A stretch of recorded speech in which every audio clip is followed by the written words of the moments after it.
Bonjour à tous et bienvenue dans le Grenat Time.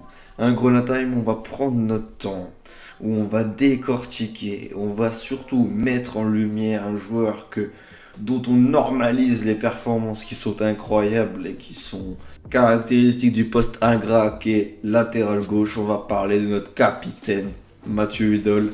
C'est parti. C'est l'entrée d'Ismail Assar qui va immédiatement s'illustrer. Enfin, là, on est déjà à 3, je peux vous dire 3.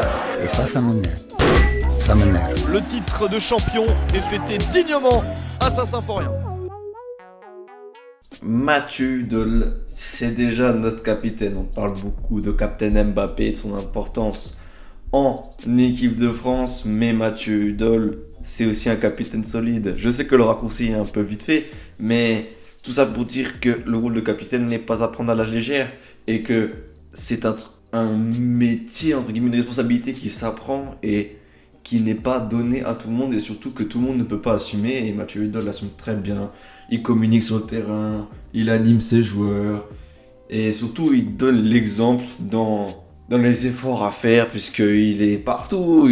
On joue pas à 5, pourtant on n'a pas des pistons, on joue pas à 3 derrière et pourtant il agit comme un piston gauche puisqu'on le voit toujours devant pour centrer et revenir avec une fulgurance et une envie en défense. Le voir se défoncer, ça fait trop plaisir. Et c'est des joueurs comme ça qui manquent un peu à Metz, qui manquaient, des joueurs qui sont amoureux de ce maillot, qui ont été formés à Metz, qui vraiment viennent du coin. Et ça fait trop plaisir de le voir à ce niveau-là, de voir qu'il a enfin vaincu ses démons, ses blessures, ses petits pépins physiques. Et on lui souhaite que le meilleur pour qu'il puisse continuer à nous servir et à se servir dans sa carrière, même si j'aimerais quand même bien le voir rester assez longtemps à Metz parce que il a l'air de s'y plaire et voilà, même si, bon, au bout d'un moment, s'il prend trop d'ampleur et de niveau, je lui souhaite de péter dans un plus grand club. Mais Mathieu, qu'est-ce que tu nous fais plaisir et on va être un peu égoïste, reste.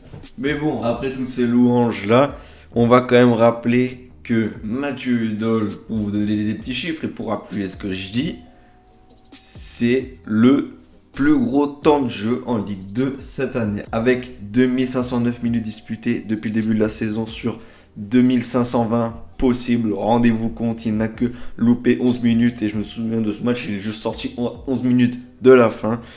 Et bah c'est le joueur qui joue le plus. Avec des stats qui s'appuient à son effigie. 3 buts et 2 passes décisives, dont un but génial contre Saint-Etienne qui nous donne la victoire face à ce club historique et où cette victoire en avait besoin. C'était un moment décisif de la saison. On gagne 3-2, très grosse victoire à ce moment-là, très très beau but. Et 2 passes décisives, dont une là qui s'est déroulée très dernièrement face à QRM à l'extérieur. Et ça fait trop plaisir de voir un joueur intelligent, investi, juste correct en fait. Parce que, comment dire, j'ai pas vu un match où Mathieu Hudol était vraiment en dessous. Il a une constance à un très très haut niveau. Là, Mathieu Hudol cette saison. Je lui mettrais à chaque fois minimum 7,5 quoi. 7,5 sur 10. Mais juste comme c'est tenu constant, on banalise ça. Alors non, il fait son taf vraiment bien à chaque fois ce Mathieu Hudol, notre Mathieu Hudol national et ça fait trop plaisir. En plus d'être un capitaine modèle qui aide les joueurs, qui aide ses coéquipiers, qui les anime et qui leur donne envie de se dépasser sur le terrain. Je pense que c'est quand même un peu l'âme de cette équipe, Mathieu Hudol. Donc voilà, petit podcast pour vous dire juste que c'était le plus gros temps de jeu cette saison, qu'il a fait tous les matchs titulaires et qu'il a raté que 11 minutes dans la saison. Et le gars ne râle pas. Donc merci beaucoup Hudol. Et continue comme ça, c'est pas fini, attention. Hein. C'est pas fini.